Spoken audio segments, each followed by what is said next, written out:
Assalamualaikum warahmatullahi wabarakatuh. Saya Muhammad Tauhid Firdaus.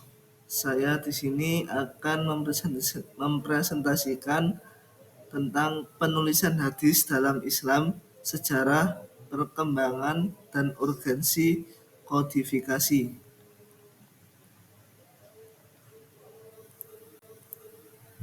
Yang pertama, pengertian penulisan hadis. Penulisan hadis adalah proses mencatat, mendokumentasikan, dan mengumpulkan sabda, perbuatan, persetujuan atau takrir maupun sifat Nabi Muhammad SAW dalam bentuk tulisan. Tujuan utama penulisan hadis adalah untuk menjaga keaslian hadis agar tidak hilang, bercampur, atau terlupakan, serta memudahkan generasi setelah sahabat untuk mempelajarinya. Perdebatan awal penulisan hadis. Yang pertama, larangan Rasulullah SAW. Rasulullah SAW melarang untuk melakukan penulisan hadis. Tujuannya agar tidak bercampur dengan Al-Quran, karena literasi masyarakat rendah dan wahyu masih turun. Kemudian ada izin penulisan. Izin penulisan tercantum pada khutbah Nabi yang ditulis atau disebut juga peristiwa Abu Syah. Kemudian yang kedua, riwayat Abdullah bin Amr yang menulis As-Sahifah As-Sadiqah. Kesimpulannya adalah ada masa kehati-hatian, lalu kebutuhan dokumentasi muncul.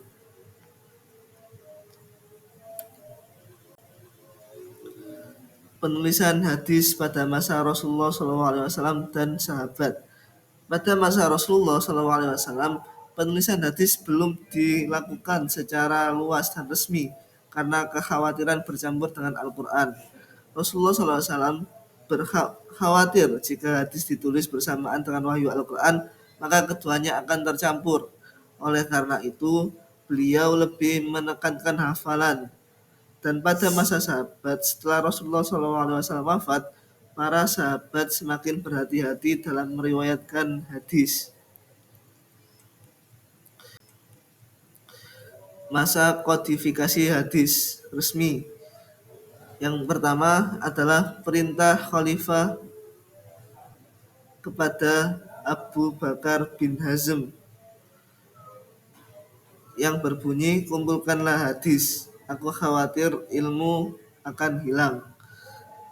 Berikut merupakan tokoh penting dan karya awal yang ada pada masa kodifikasi hadis resmi.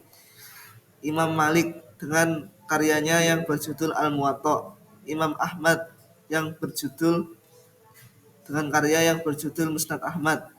Yang ketiga, Imam Bukhari dengan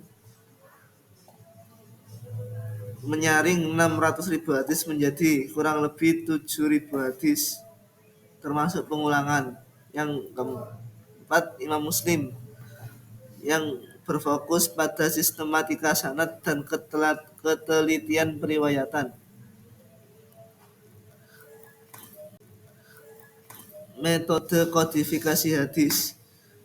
Yang pertama ada verifikasi sanad, yang yaitu dengan memastikan rantai perawi bersambung kepada Nabi Muhammad SAW. Yang kedua dengan kredibilitas perawi, atau dengan menggunakan ilmu rijal dan jarh wa ta'dil. Yang ketiga dengan uji matan, apakah matan tersebut bertentangan dengan Al-Quran atau hadis yang lebih kuat. Kodifikasi ini sangat ketat dan menjadi standar kritik hadis hingga masa kini. Masa pasca kodifikasi, yakni merupakan fase pemantapan dan pengembangan ilmu hadis abad ke-4 Hijriah ke atas. Karya-karya penting dalam masa ini ada Fathul Bari karya Ibnu Hajar yang berisi syarah Sahih Bukhari, Kemudian mustakhraj, hadis dari kitab tertentu dengan sanad yang berbeda. Kemudian mustadrak, hadis yang memenuhi syarat tapi belum tercantum di kitab sebelumnya. Kemudian ada kitab tematik Riyadhus Shalihin karya Imam Nawawi dan Bulughul Maram karya Ibnu Hajar Al-Asqalani. Dan kemudian lahir cabang-cabang ilmu hadis seperti takhrij, penelusuran sumber hadis. Yang kedua, gharibul hadis, kata-kata yang asing dalam hadis. Dan ada asbabul wurud, latar belakang munculnya hadis. Kesimpulannya, pada masa Rasulullah SAW penulisan hadis sudah ada, namun masih terbatas. Rasulullah lebih menekankan pada hafalan agar tidak tercampur dengan Al-Quran. Dan pada masa sahabat, hadis mulai ditulis lebih luas, tapi masih dalam bentuk catatan pribadi.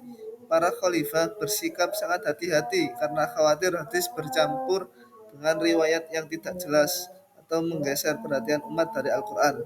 Karena untuk menjaga kemurnian sunnah Nabi, mencegah pemalsuan, dan memastikan ajaran Rasulullah SAW bisa diwariskan secara otentik kepada generasi berikutnya.